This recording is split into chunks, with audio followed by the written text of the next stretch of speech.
everyone, this is Paul Casey, the Kempo Karate Hall of Fame educational video series, where we discuss Kempo and related systems. And sometimes we're very lucky to have people that we bring on that are so influential and important to the martial arts community. Tonight, we will have part 3 of our discussion here with Mike Stone. Mike Stone is one of the greatest martial artists, and also he's innovative in so many other ways with his writing, his teachings, his public speakings, his acting, his filmography with a second unit director and whatnot. And with us as well tonight, we have 2 of his friends. Hopefully they're still his friends after this discussion. Would you give a warm welcome to our friends, Mr. Bob White, Senior Master of the Arts. Hello, Bob. Hello, happy to be here. Great. And Dennis Conatser, Senior Master of the Arts. Dennis, say hello to Mike. Oh, I said aloha. We'll say mahalo again. Very good. Aloha, so let's Dennis. get right into this. Let's start with some questions that we have. I'm going to turn it right over to our friends. Let's go right off the bat. Bob White, what do you have to say? Just happy to be here. You know, I think the world of Mike, and to be able to spend some time and checking in on him is something that brings me great pleasure. What is the most important thing that Mr. Stone possesses that you truly admire? Well, being an athlete myself, I admire the way that he takes care of himself, the way he does and approaches athletics. Years ago, I shared a book with him called The Edge. And one of the reasons that I thought that he would relate to it, because so many things in there from these other great athletes, and Mike, of course, is one. So many athletes made comments about their inspiration, what made them think the way that they think and the way that they perform. And so many of the things reminded me of Mike that I thought it would be something that he would enjoy and get something out of. But I've been fortunate enough to play tennis with Mike and play golf with him. And that's who he is. He's an athlete that I think long before he started karate, he was an athlete. And I don't know, a lot of people aren't aware of, but he's still on the All-Hawaiian high school football team. He was just an elite athlete at an early age, and that certainly has carried over to all aspects of his life, from conditioning to attitude. And it's just something that makes him who he is, and who it helps make him as special as he is. Dennis, let's go to you. What do you admire most about Mike Stone? Well, numerous things, but I think what really stands out is his competitiveness. You know, his focus on whatever he's doing. He's there, and he's focused, and he's ready to, you know, competitively, you know, give it his all. You know, and you know, I think that's his. To me, it's one of his greatest inspirational traits is his competitiveness. When's the first time you actually saw him compete or do something that inspired you to follow the martial arts? Well, he was actually before my time in terms of tournaments, so I was never really able to see him personally compete, other than in seminars. You know, a couple of seminars we had, and you know, talking to him briefly. You know, so I certainly don't know him as well as Mr. White does.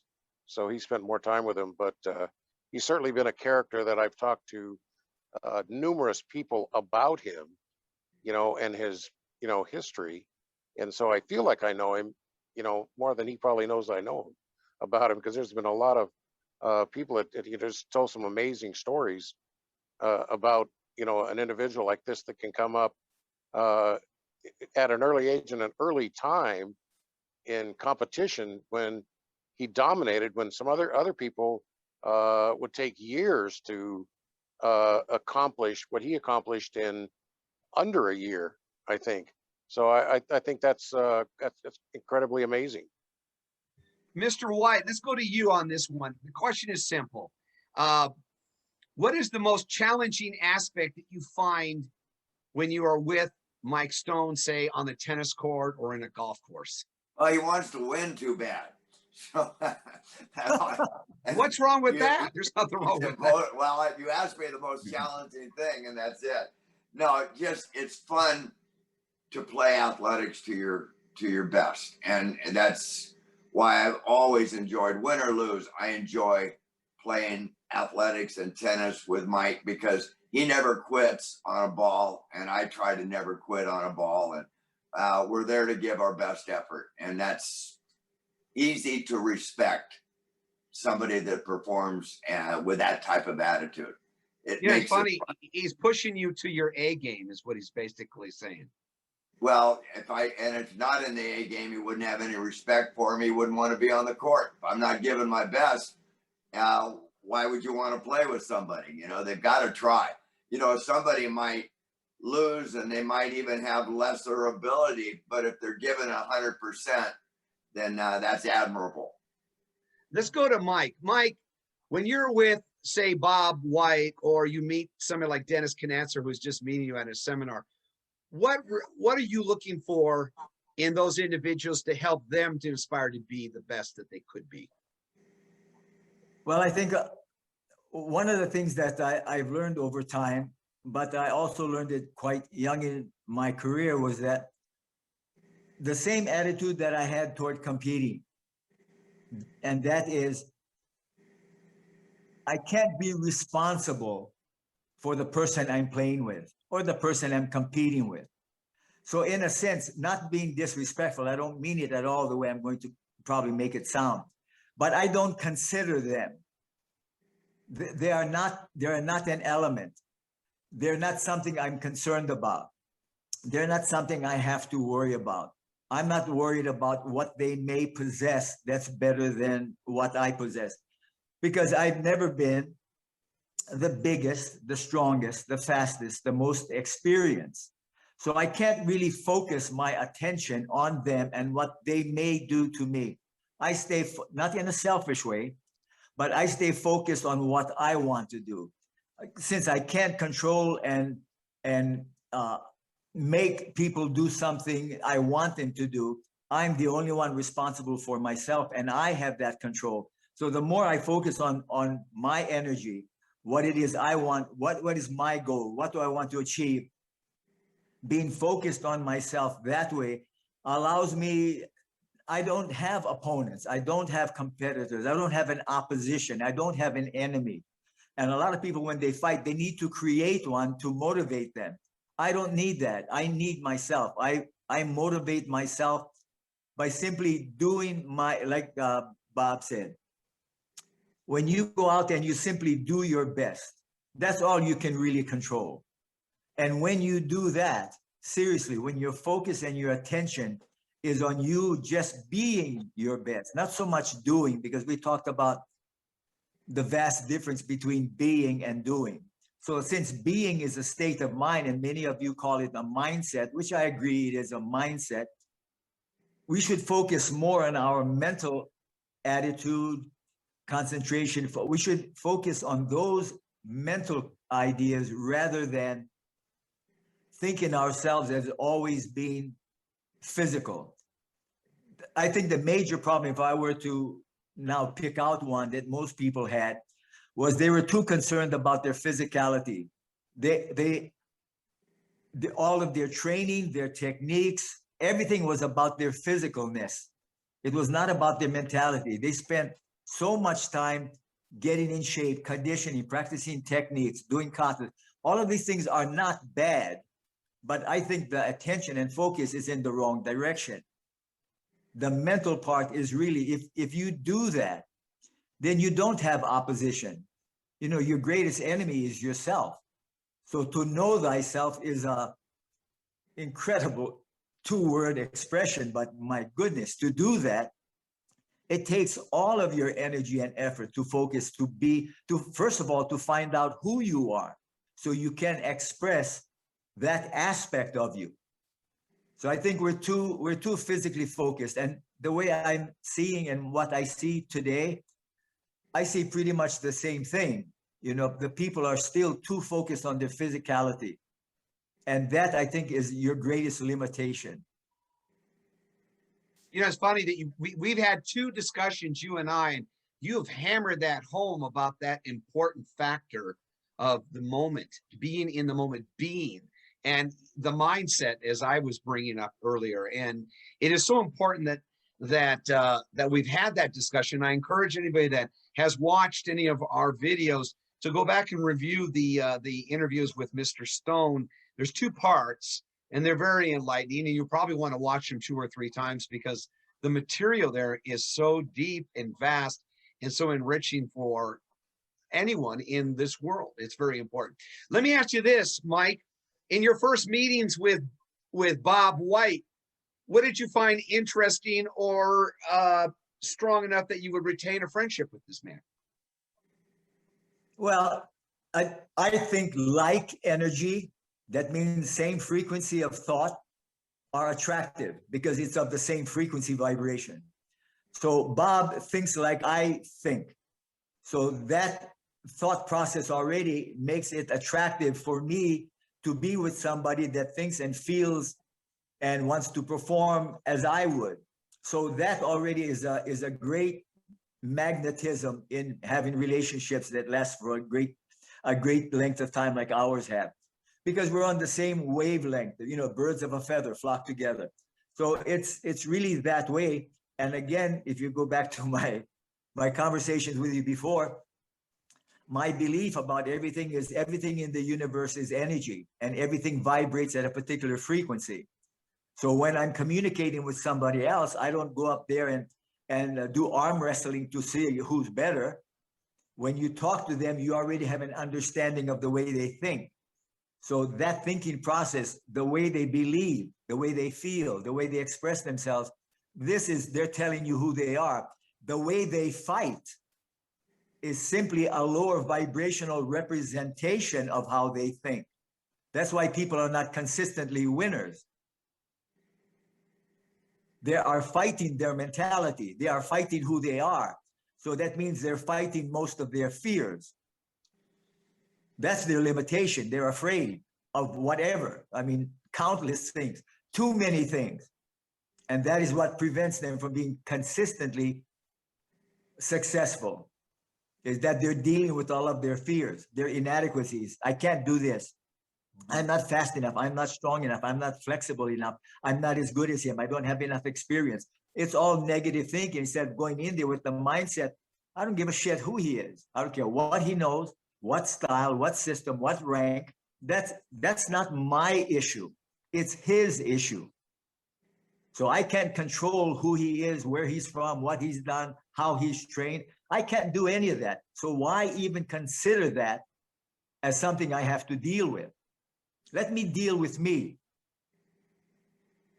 What's the biggest misconception of the two personas of Mike Stone? One, the public image of Mike Stone.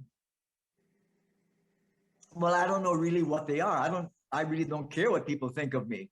I mean, I've always been myself, and I know, I mean, it's just the natural law and what we live. Not everybody's going to appreciate or like my personality, my intention, my focus, my determination, my drive, my spirit, my heart, my courage. Not everybody is like that, apparently. So this can be very intimidating.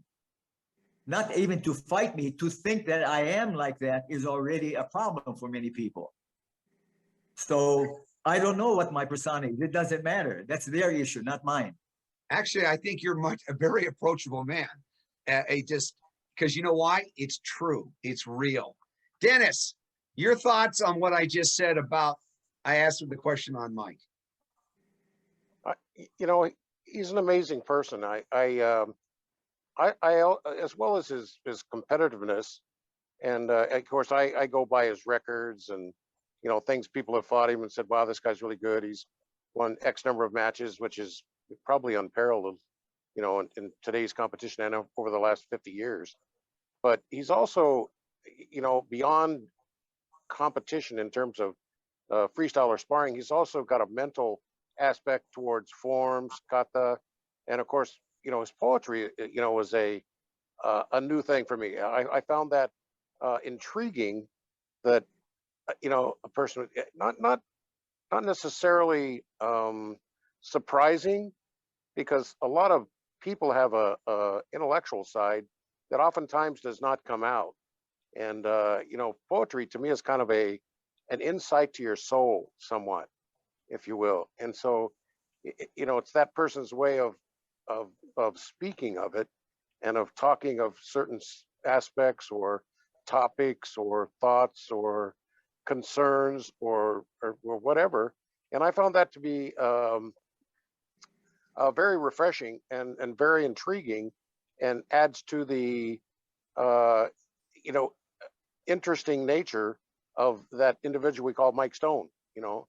And so and then watching him talk about it, teach it, watching him perform, you know, I wasn't able to see him fight, but I watched him do forms, and I was quite impressed with his physicality, his body control, his conditioning, and his application of his movements. He was very, you know, on precise, I guess it would be a good word, precise and focused, you know, and those are things that I tried to do when I competed with forms.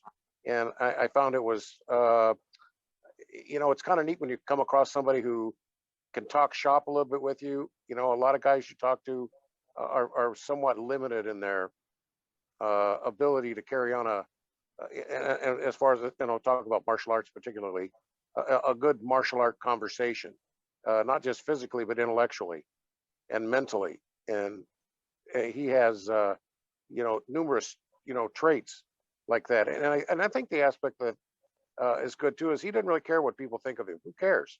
I don't care what you think of me. You don't determine me. You don't, you know, I don't live by your standards. I live by my own standards. And I found that to be very inspirational and very appealing. I think the essence of what my question was really driving to is you just summed it up. It is the public opinion of a great champion and all these accomplishments and these things like that. And people equate, well, that's what makes him great. And I think the message truly, if you look and you talk to Mike Stone, he's going to tell you, no, it was within himself, that he was just being himself. And in that moment, he didn't concern himself with others. He knew the challenge was with himself. And Mr. White, how can we learn from somebody like Mike Stone? Well, like in any situation, you know, you look at people and you gain respect for the way that they conduct themselves and also the way they treat other people. And I think a lot of that are such admirable traits that you would want to emulate that. You know, I've been around Mike a lot. It's social settings, but I constantly have seen him reaching out and trying to make people feel comfortable and engaging them in conversation. So I know he certainly has had an influence on me in a very positive way throughout the years. You know, one thing about Mike is all of his career, of course, was so successful, but the way that he carries himself, you walk into a tournament or a martial arts setting and you just see there's something very special about him. And that type of charisma, again, is very admirable. And it's not that he's trying to be charismatic, but the reality of it is that kind of follows him. And you could tell, we were in Texas a couple of years ago for the Martial Arts Museum, and there was a lot of really good, tough Texas fighters out there. But when Mike walked into the room, it was he kind of became the center of attention, which I fully understand. But those are all just admirable traits. Mr. Stone, we're going back to you. All right. I want to ask you, sir, you're getting a lot of acclimates from two people that truly are close friends and admire you a lot. How do you feel about that? I'm sitting here really embarrassed a bit that I should be even sitting here listening to a conversation about myself while I'm present. I mean, you know, it's like I'm wondering who the hell are they talking about? I never met those guys. So, I mean, it's of course it's very nice to hear. It's very humbling, and when normally when people say, "Oh, I'm humbled and honored to be in your presence," normally they're full of shit. But it is so I guess it depends on who's saying it. Who is it? What is the source of the information? And so with Bob and Dennis and yourself, you know, it's difficult. Really, I feel really embarrassed to just be listening. I want to talk about something else instead of hearing about me. I know who I am already. I appreciate that they also know who I am and that they're acknowledging who they think I am. And this is all nice, but I think we're wasting our time. I think we should be talking about, really, I do. I think we should be talking about how can we help your listeners, the people that are tuning in, to gain, not to hear about me. I'm here not to hear about me. I'm here to, what can I contribute? What can I add? What can I do to help someone? You know, if I'm 77 and there's some guy out there that's maybe, you know, even 35, my God, 35, that's a child to me. So, and these people are having issues, whether it's romantic relationships, money, issues with whatever. The philosophy, I think, that I have been blessed to understand and make a direct connection between my martial arts experience and the application of those principles into my daily life. This to me is so valuable. And I would rather us spend the rest of the time, if you guys don't mind, let's see how we can help the people that are listening to really see if we can share something. Because I know, and I'm sure Bob and Dennis does, that, you know, sometimes I've gone somewhere and I hear somebody say one phrase, a sentence in a 45-minute seminar, and that one sentence has lasted me a lifetime. So Sure. I think that's something of value, and I appreciate what you're doing. It's nice to hear, but if I wanted to keep hearing this, I would still be in America, trying to make money. I would be doing that, but not on this little island. I'm very happy with who I am, what I've done. That's finished. I'd like to see what else I can contribute. That's what I'm interested in. So, but yeah, thank you guys very much. I appreciate it. Thank you. The point is that I think a lot of people have just learned a lot about you by your actions and how you've influenced a Bob White or a Dennis Conatser or some young guy that's out there that's 35 is saying, you know what, you know, he's right. I'm too concerned with these other things where the answers are right here. I have learned that, and I have to share this with you. Since our first conversation till tonight, I have used your teachings and sayings on numerous people, not in the martial artists. And I got to tell you, they are like, wow, how enlightening. How did you learn that? I said, why don't you listen to the teacher that shared that with me? And I share our video that we had in our interviews. And so, sir, I honestly believe that for this last period of time, you've actually educated a lot of people on a lot of things that make you, the true essence of Mike Stone is not the accomplishments, but the accomplishment of being you and how you can influence and help others. So let's move on to a few things we want to deal that can really help people. Obviously, we're in the martial arts. We like competition, competitiveness. Can we talk about a couple of things that you were very influential and important involved with? And I'm going to bring that up. One of them, Bob and I talked about, and Dennis as well, the 4-season tournaments. Can you tell us a little bit about how that came about, why you were inspired to do that? It would sound like it would be the natural, segue from being a competitor to helping others compete. Yeah, I think at that time, I think the focus was too much on black belts. I mean, everybody would go to a tournament and people would come late, especially black belts themselves that were only there to compete, not to help officiate. So there was a group of people that were selfless in coming there to really contribute to the event, to be officials. And that takes a great deal of necessary help for a tournament promoter like I was doing at the time. But I thought the focus was too much on the black belts already. They were already stars, quote unquote. But what about the future stars? What about the people that are coming up? What about inspiring them?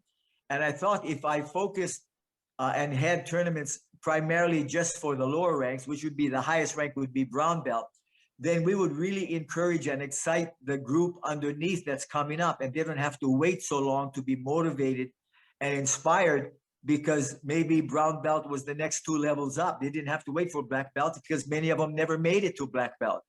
So, the dropout rate was so high at that time in martial arts schools. So the idea was just to focus on an intermediate or the middle level and make them the stars, pay attention to them and give the focus and attention and help inspire them. Because that's really what it takes, even to get to black belt level. Along the way, it's such a long, arduous journey that many people won't be able to, they don't have the courage, the persistence, the talent, whatever they need to even make to black belt. With the basic idea, the first day I took karate was that I was told by my instructor, it'll take me 5 years to reach a black belt. I'm thinking 5 years, I only have 2.5 years left in the Army. So when am I going to get the other 2.5 if he leaves? So, that seems like an awful far, long way off. But brown belt was something attainable. It was something that people can strive to. And again, you create longevity in the student, you create more interest in the student, more focus, more dedication, the ability to practice. I think they will be more inclined to reach a level. You're not going to start off saying, okay, let's start off making $1 million. Well, let me start off with 4,000. Is that big enough? So you don't want to go to the very top because many of them won't ever get there. So anyway, answering your question, those were a lot of the things I was thinking about at the time to create a series of events 4 times a year that would focus on the lower ranks and encourage and inspire them, get them motivated so they can look forward to something much more frequently than 1 event a year, per se, the internationals, which was something worthwhile waiting for sure. But this way they had something regionally, locally, that they could, hone their skills. Anyway, that was my thinking. It's interesting you're bringing that up. I know the other 2 gentlemen have had experience with conducting, promoting tournaments and such. But Mike, you as a competitor going into now as a promoter, a tournament director, giving people the opportunity, what was the biggest challenges that faced you and misconceptions that you found that presented themselves during that journey?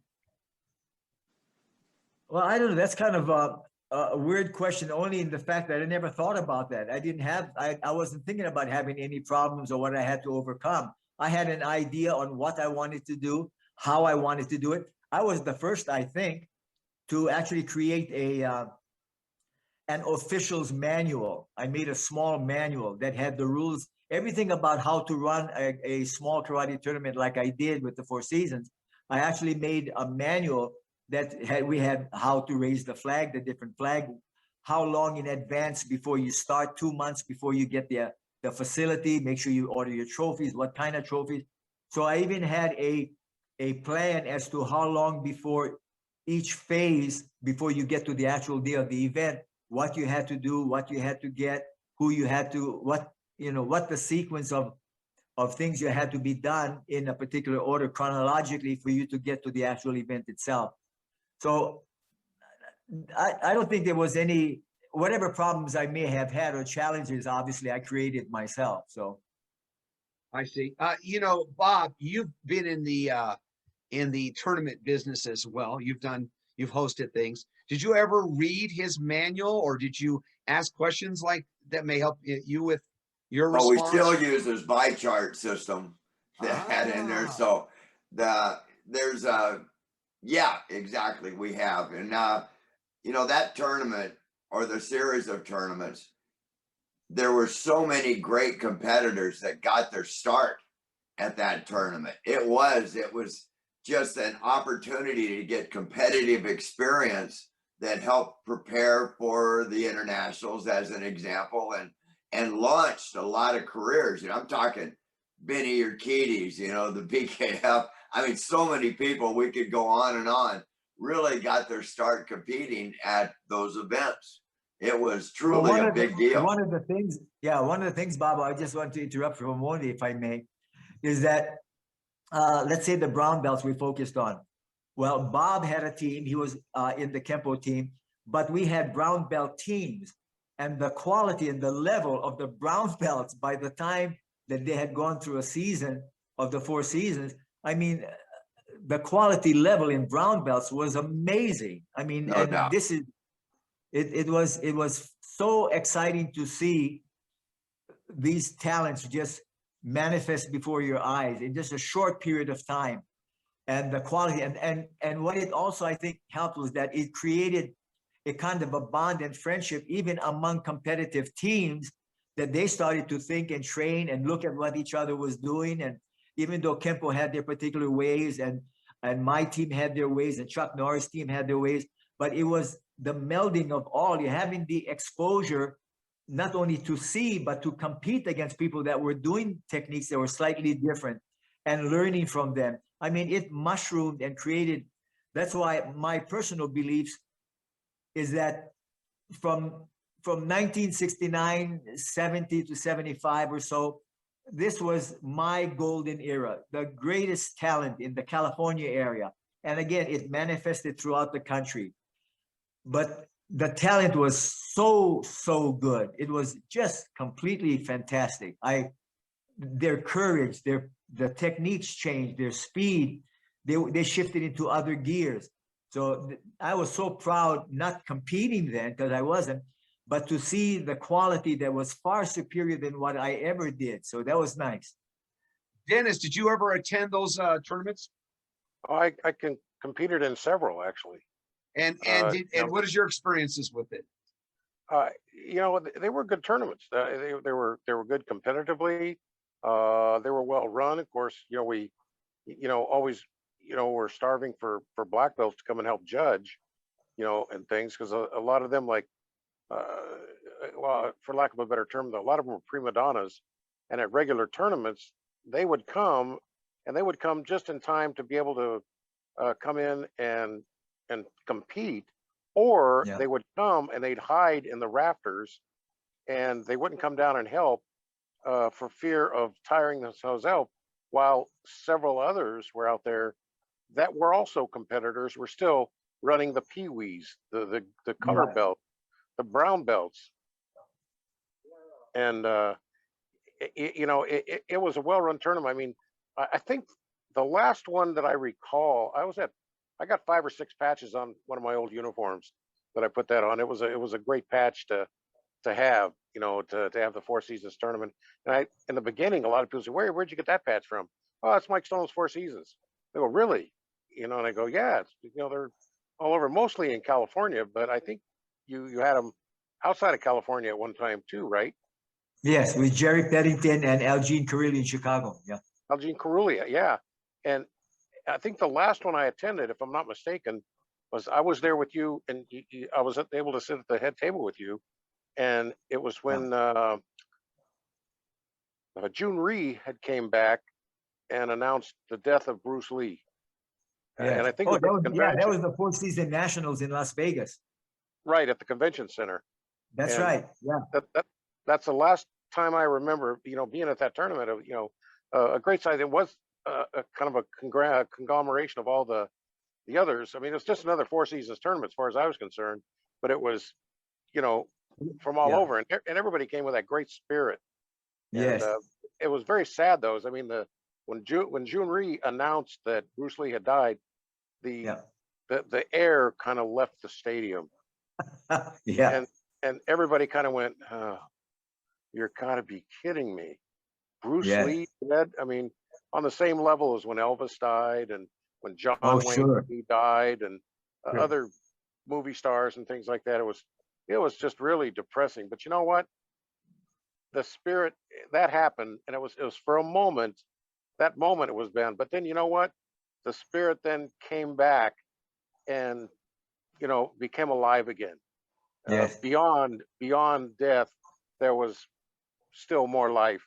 And so that's kind of the last reminiscence that I had of that particular Yeah. tournament. You know, there. Mr. White, your impressions of the 4 Season tournaments? Oh, it was great. You know, the 4 Seasons was something that we all shot for, and Mike was talking about brown belt team that really gave us an opportunity to fight against the best guys. And then as we became black belts, we had this good farm team system that we were ready to go. Mike also did something that I've tried to copy a couple of times, and that was the all-star black belt teams. Nobody else did that. And it really was a big deal. In fact, that's one of the things I'm most proud of. We had the national all-star team with Joan Reed's team from Washington, D.C., and we fought on that team, and we were able to win. I think Darnell Garcia, Bob Dunnick, myself, oh boy, who else was on that team? Ron Marchini was on that team, but just the very best guys, and they all got together. And Mike was talking about developed friendships. There was a team from Detroit that came to an outdoor tournament, and those guys are still friends of mine. I went back to Ohio a couple of years ago, and Johnny Lee and Everett Eddy and Mike March, those are guys I talk to all the time. And all that happened because of those tournaments. Also, what is standard now, the pads, those were Mike's inventions, and the first time I ever wore them, and I think the first time to my knowledge in Southern California, was an all-star tournament that Mike threw in Long Beach. I remember very clearly getting my uniform on, and Mike walks in with a box full of pads. He goes, "It's full contact tonight, guys," and threw the pads out to us. And it was just a blast. It was really a great night, and really one more time helped change the whole sport. I hope June Reed, compensated you for that incredible idea, Yeah. Well, I'm going to write in the book I'm writing presently. The writer is actually from California, and by May 7th, we will submit 30 chapters to one of the major publishers in America. And I just finished the two main chapters that we're focused on. Is one chapter on Bruce Lee and the other on Priscilla Presley. So those are the two featured chapters, but we have 30 chapters, and they involve, a lot of these things that people are not aware of, the martial arts world and things like that. But we'll have it's just an amazing book, because the stories and the people that I've met, and the relationships and how long they've lasted with Engelbert and Phil Spector and people like that. It's just been an incredible life. I'm just so blessed, truly. Well, we look forward to seeing that. Let's do a little segue here, Mike. Let's go from discussing combat in a tournament, and obviously this is sport, to something that you evolved into, which was the silver screen, filmography. We're going to look at your Internet Movie Database and discuss just a few ideas, and you can give us your impressions on it. One of them is that you were approached, obviously from your great success as a competitor, to being an actor in either television or film. Can you give us the first time you ever appeared on screen in a project? You were involved also with the Ninja series as an actor, correct? Yes. Okay. How were you approached with those?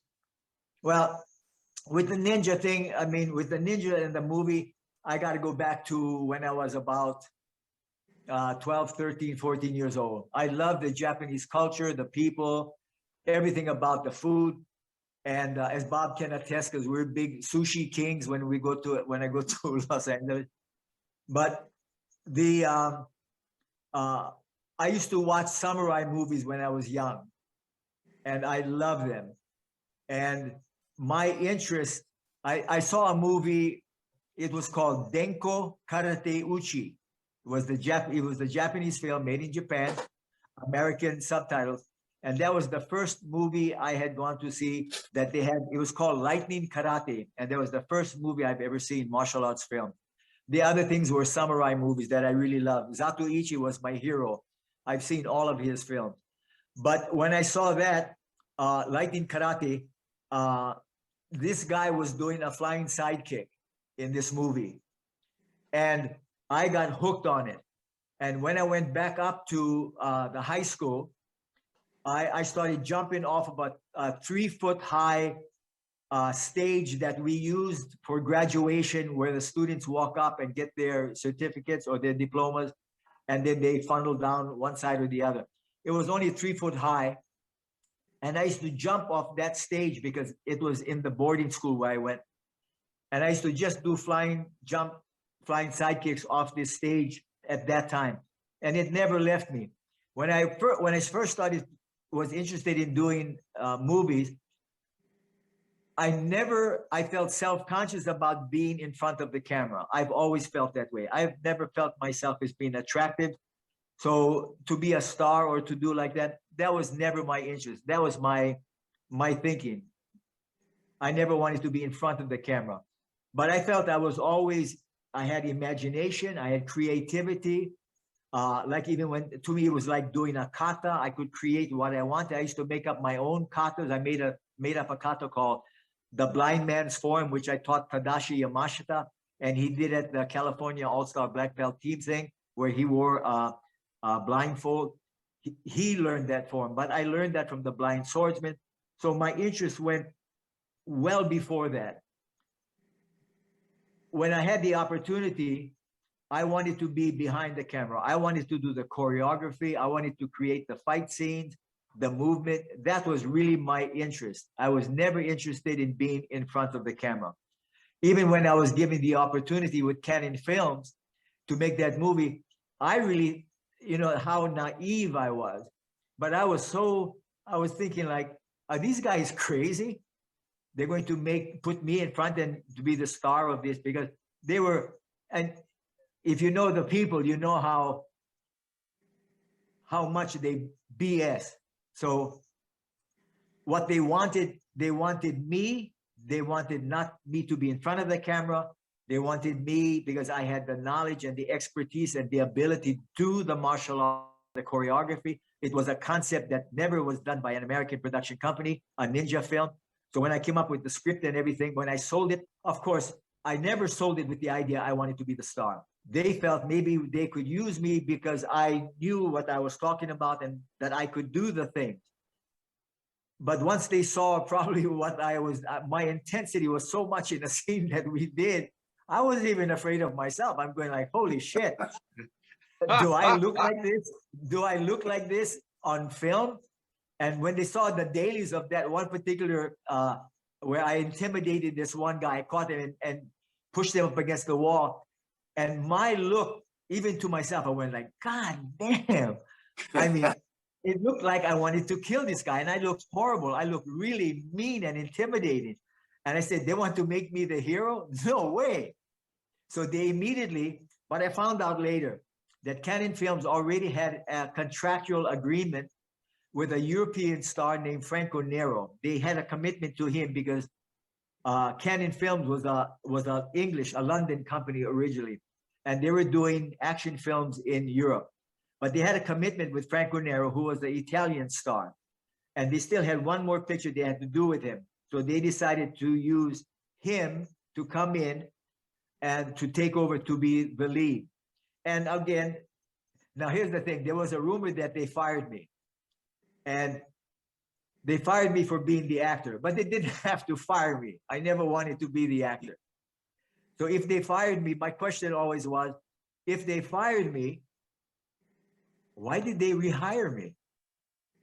If they fired me and that they said I was hard to get along with, not easy to work with, he was so strong-minded, if that were the truth, why would they turn around and hire me for almost the same money they hired Michael Dudikoff to do the stunts and choreography? Nobody knows this. Yes. And the reason is they needed me.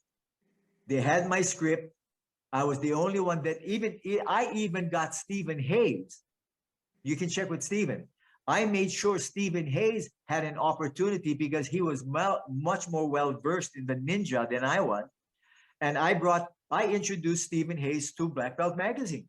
I remember that series, watching, they had it on the cover and whatnot. But I also took Stephen, because on the American Ninja series, I told Manaka, maybe get somebody that really understands the ninja mystique and understands all about it, because he's an American guy that lived in Japan, speaks Japanese, understands everything. and they actually hired Steven to originally write American Ninja, but they didn't like the way he wrote, so they fired him. And I talked with Steven not too long ago, and he's still, and I don't blame him, he's still upset about the way they treated him. But this is the way Canon Film does. So they love you when they can take advantage of you and use you. And for me, it was okay. I wanted to do what they had in store for me later. Never as an actor, never. Okay. You know, it's funny you say that, because anybody knows the business, they have to follow their legal clauses to use an excuse Yeah. how to get out of a contract. So that's Yeah. how that's they're going to use that language, whether it's true Of or course. not, and nobody wants to litigate it. But because of that, now you actually wrote the story for the Enter the Ninja, or the American Ninja. No, Enter the Ninja. Okay, good, because that's the first one out of the box. You got it right here, 1981, Enter the Ninja. 1983, The Last Ninja. American Ninja, 85, American Ninja 2. Then you go into American Ninja 2, The Confrontation, American Ninja 3, Blood. I mean, Lord, the success of this franchise is almost as good as Bond. 50 Well, years actually, of what Bond. happened with Canon, at the time that Canon came here, when they moved from England to come here, they were taking named actors that were famous before Mhm. and using them for marquee value. But they were doing B-rated movies, actually. They were not doing high-profile movies. But they were using people that had a name before, and they were using them to star in their new versions of it.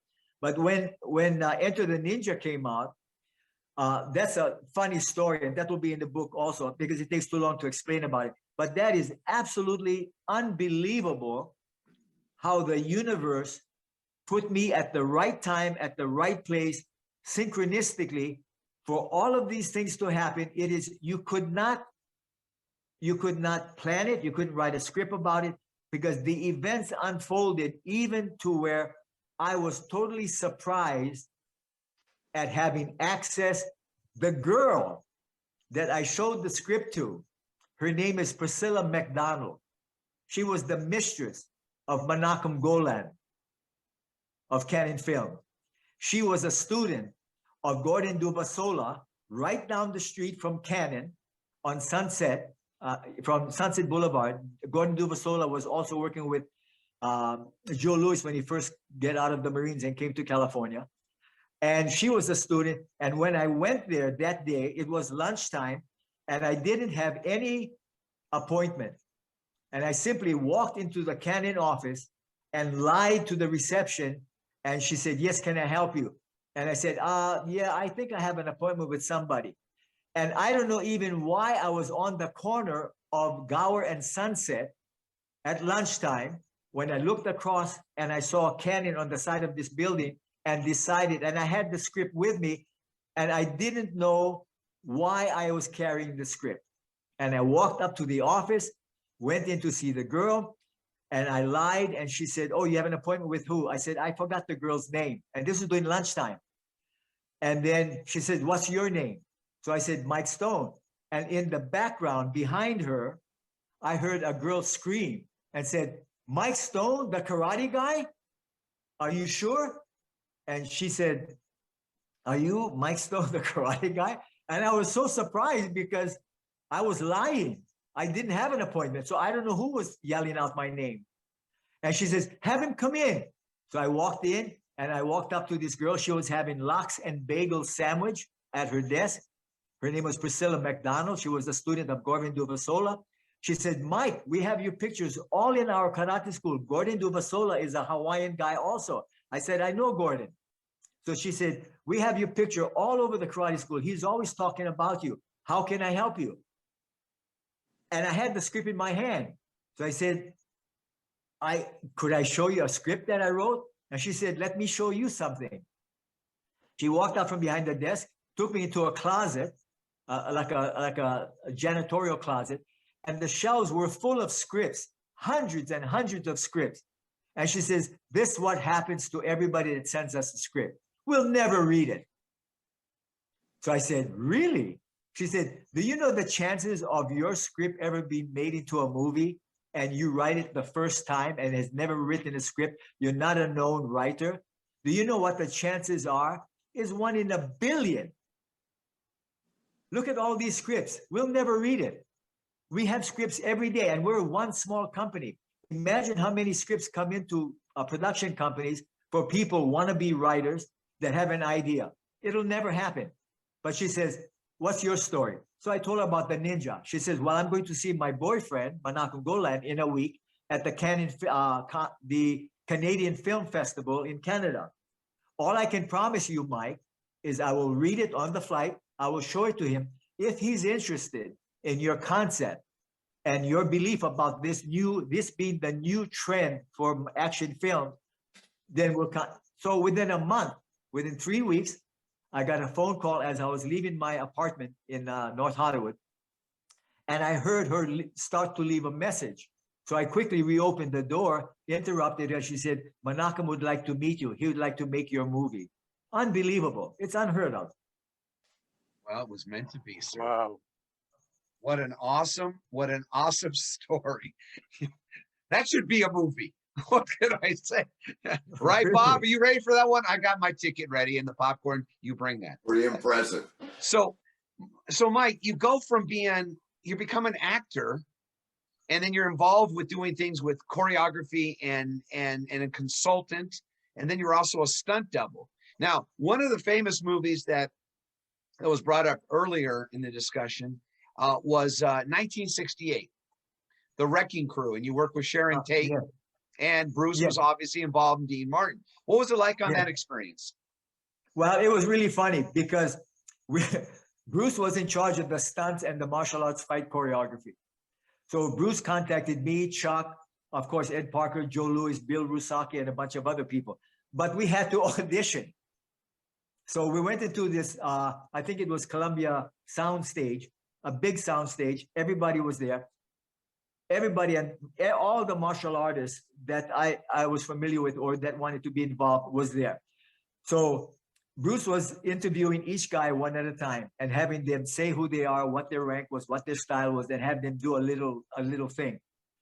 After about 5 or 10 people only, Bruce got very frustrated. And he looked at me and he says, Mike, why don't you and Chuck get out there and do one-step sparring, do some kicking and punching techniques? And then, so we went out there, we did that. Right after he said, okay, anybody can match or do better than what they do, stay. The rest of you can leave. And that's how he eliminated half the people for the audition. It was so funny. One question. Yeah. Did you knock him out? No, this was only supposed to be, we're making a movie. This is Sorry not about full that. contact. I just wanted to see if Bob, what Bob would, come on. We love you, Mike. Thank you for sharing that. So, well, I know that Dennis was thinking that. I know that for a fact. Okay, so Mike, you're now on location. How Yeah. much preparation did you guys discuss with Bruce about the scenes, or how long? Walk us through that.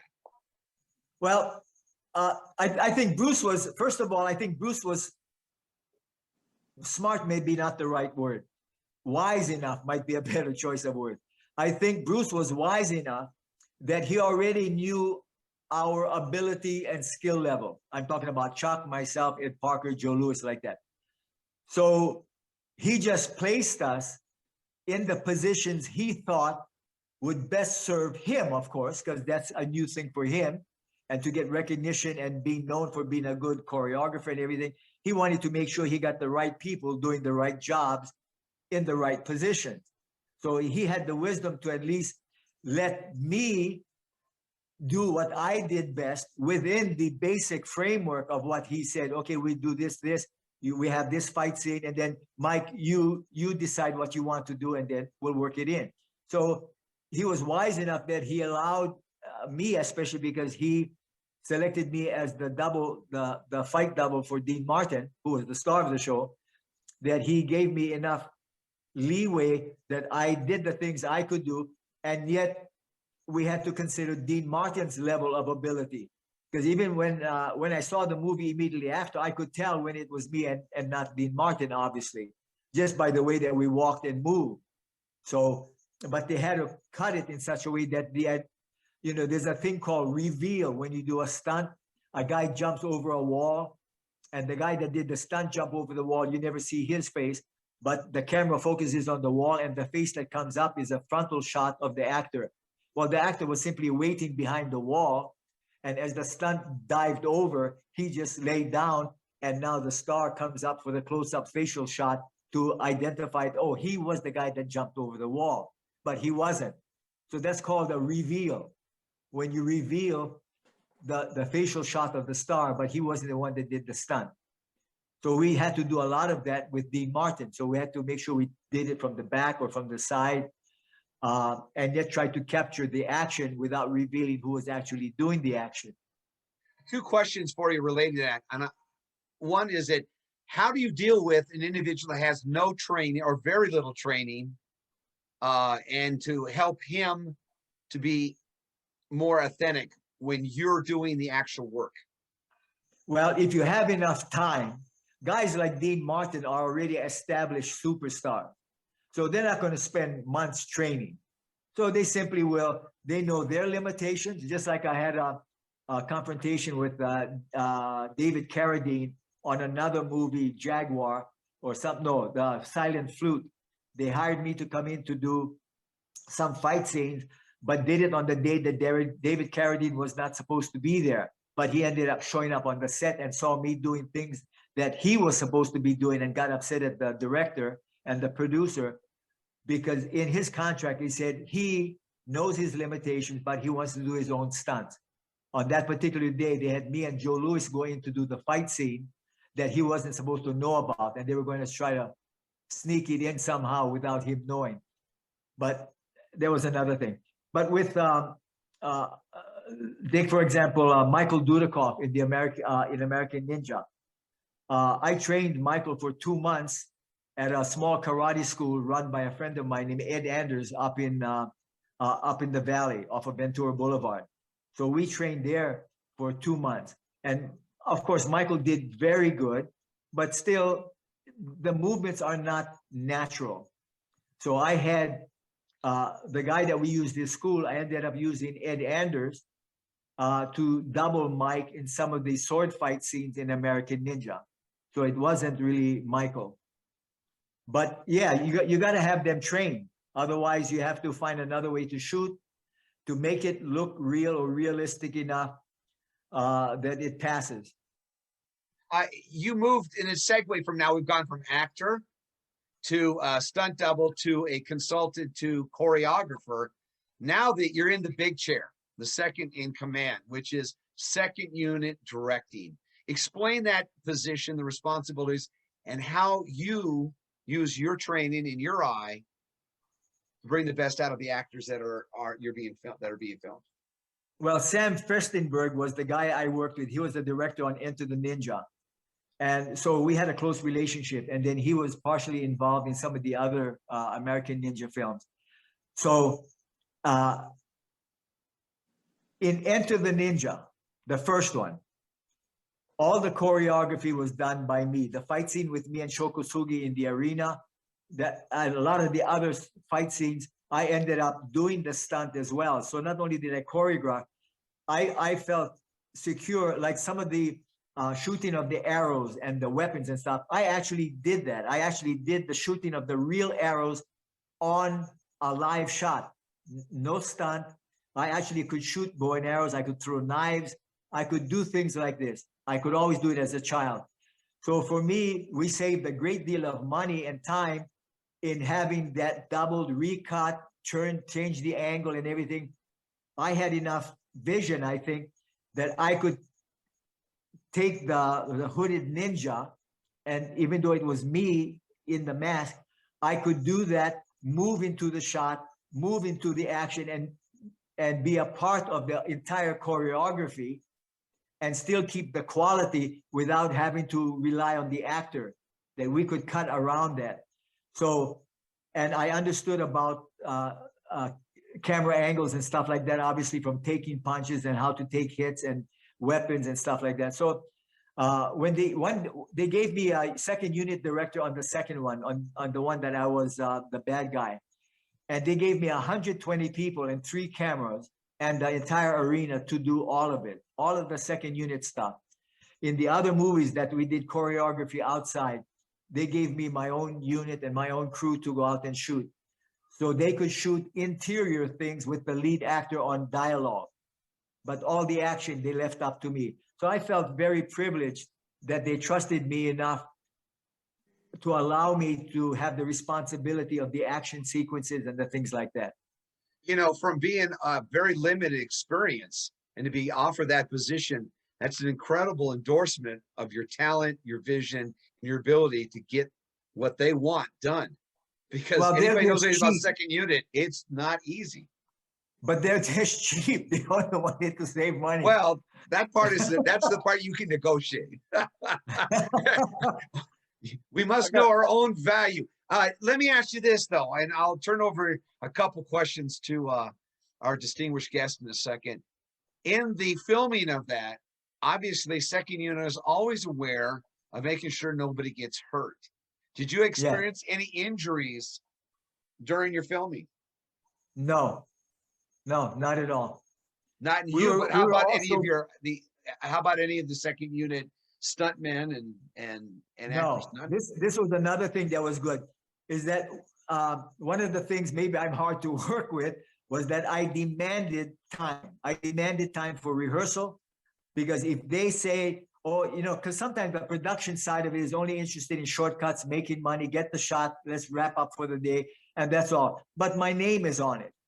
So as much as I could, I fought, and maybe this was the difficulty I had with management, was that they trusted me with the action.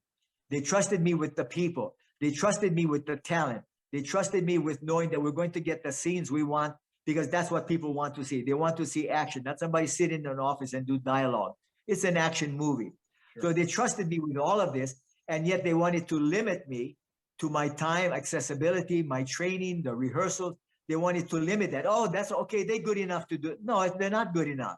We don't want to get anybody hurt. So we hired, I went to in South Africa, we hired a lot of very talented collegiate gymnasts that could wear ninja outfits and do all the tumbling, because karate people couldn't do that.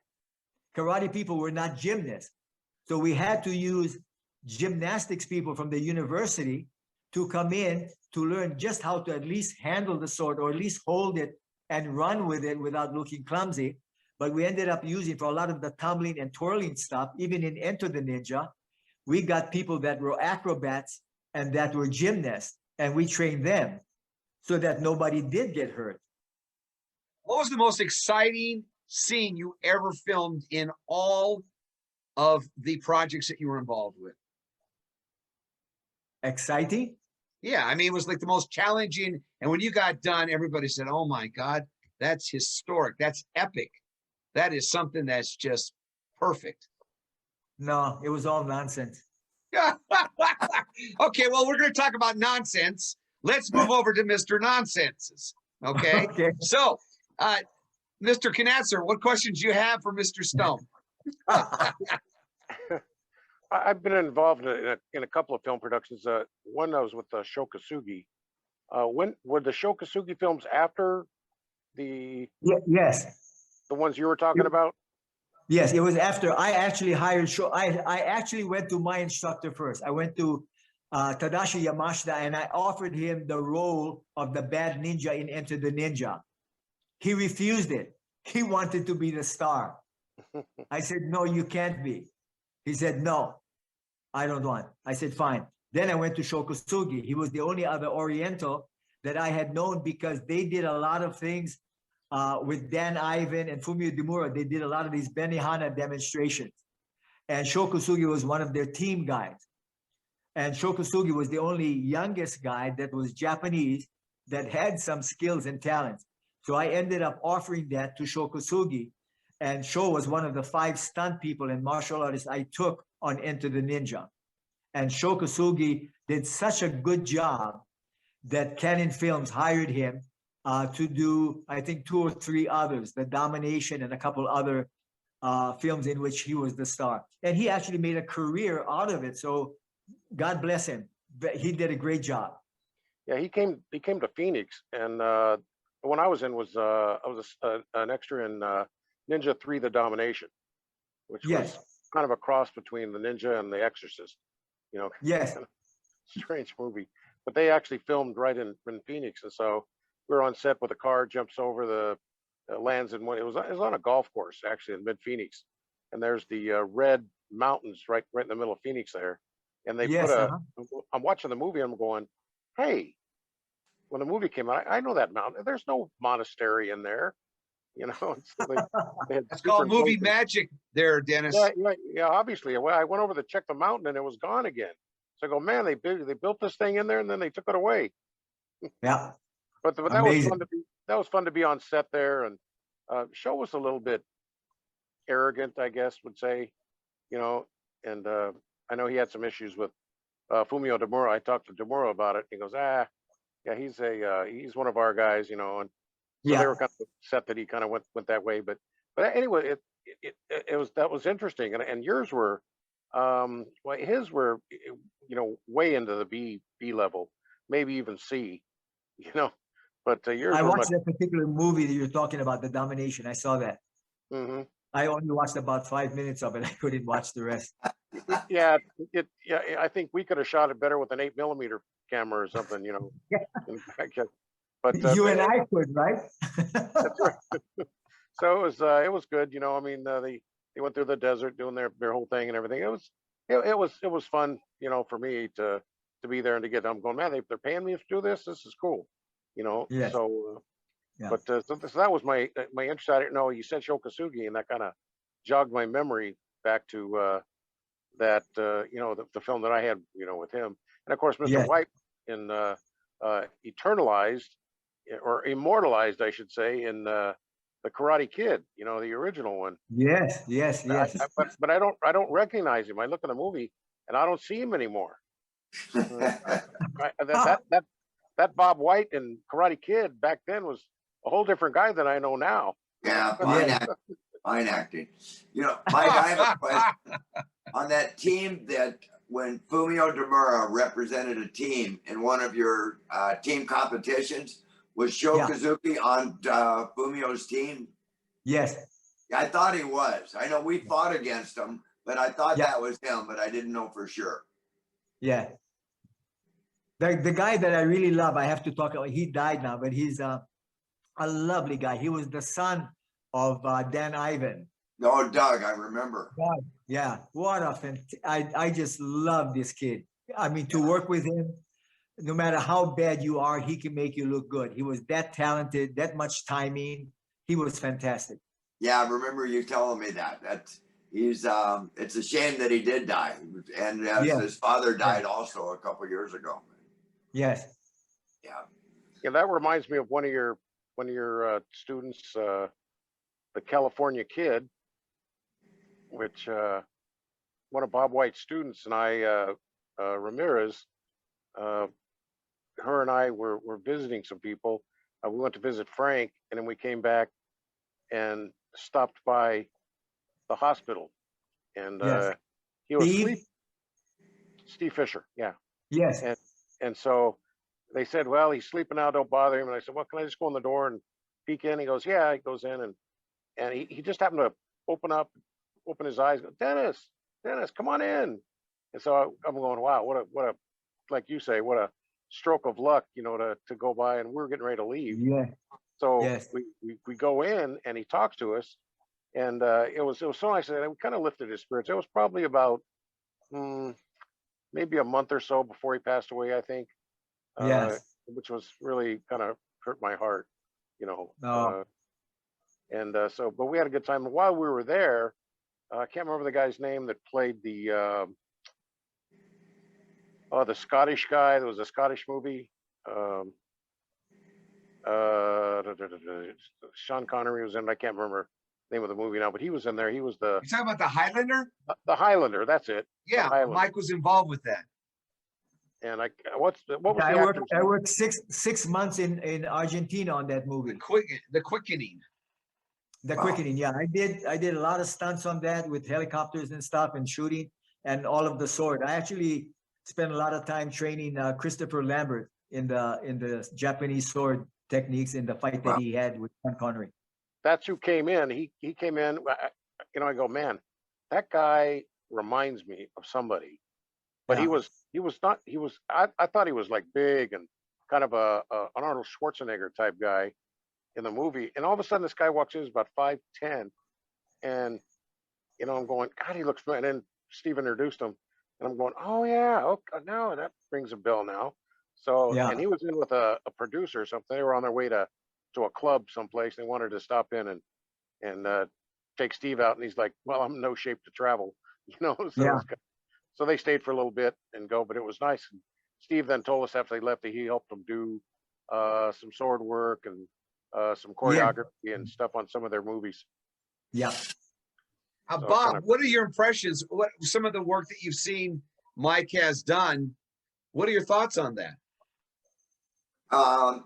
Well, they're going to get somebody that knows what they're doing, so they made a good choice. But I'm just happy that he had that opportunity. I know he brings knowledge and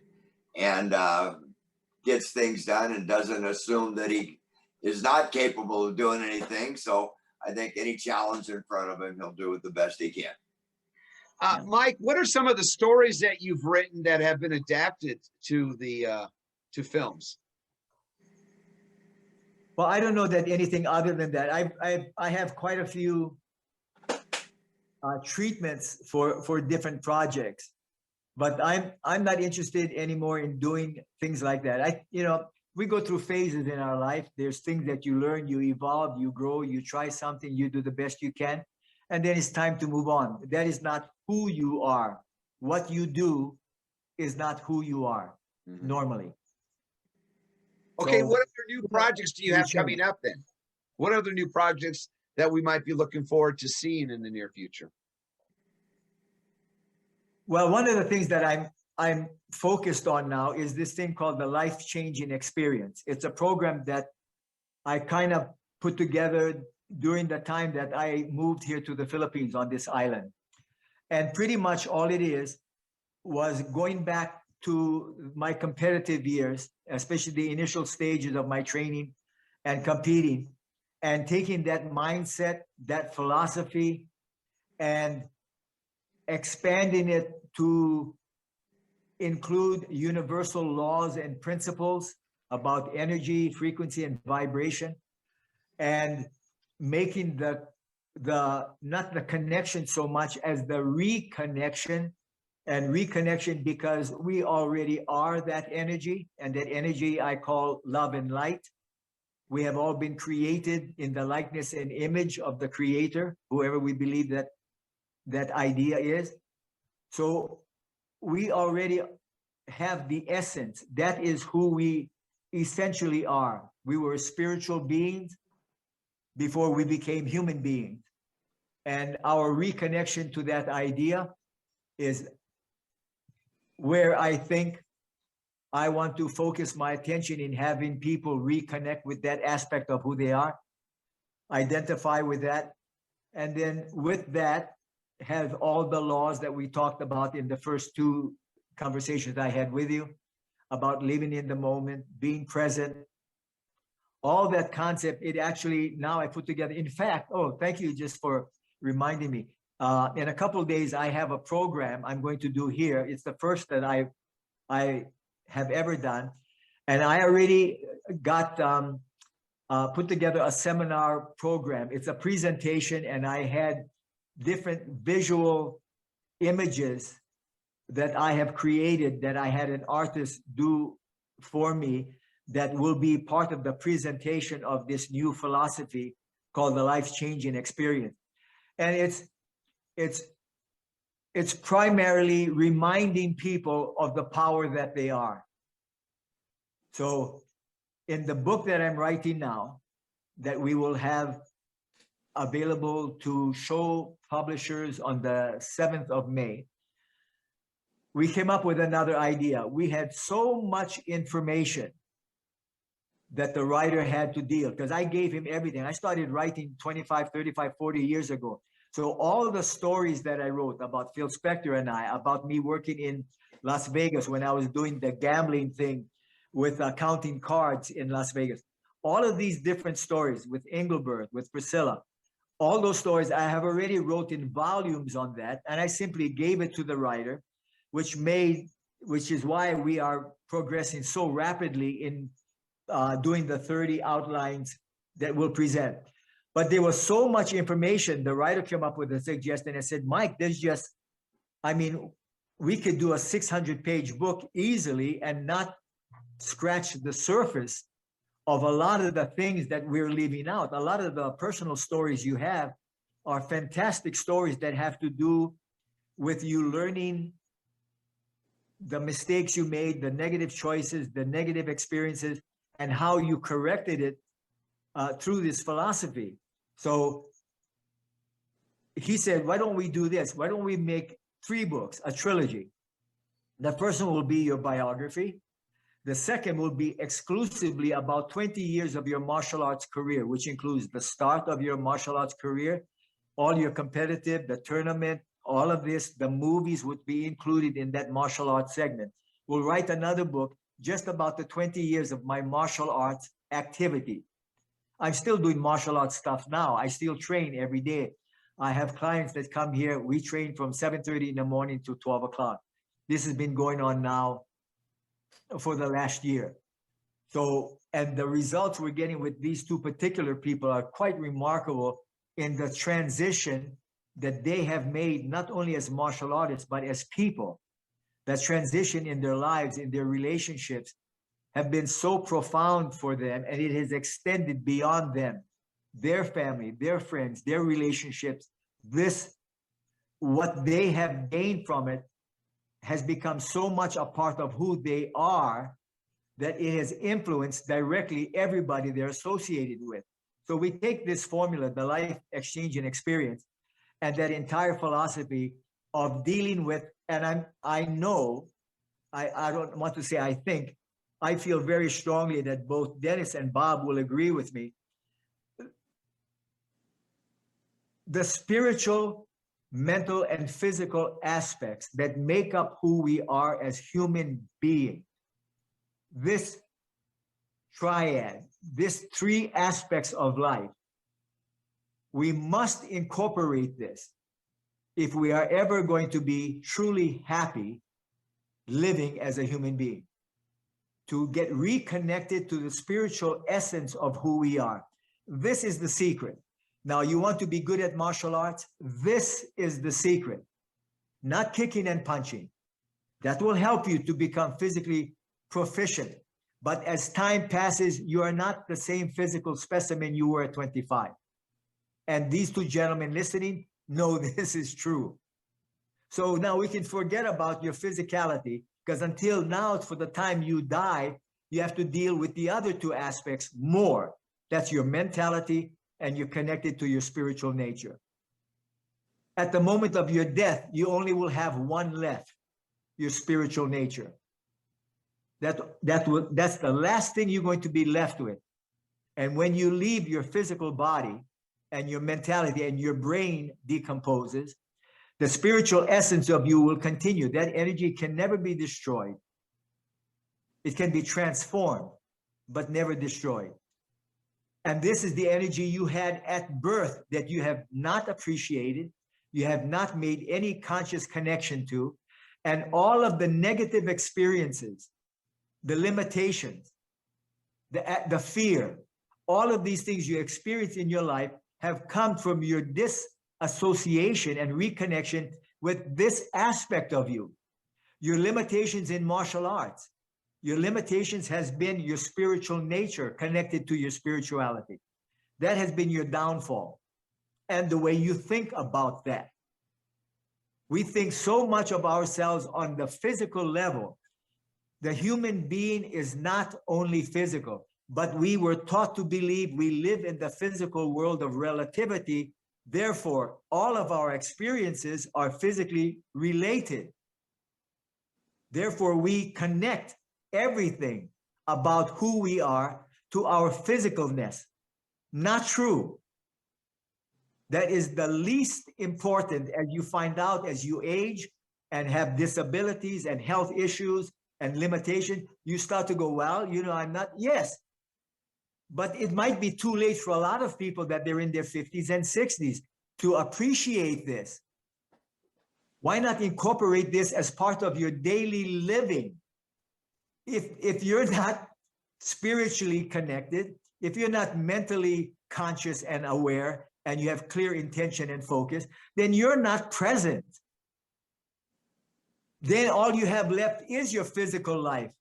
And that's what you fall back on, and you come to realize, hopefully sooner than later when the issues arise, that you are much more than this.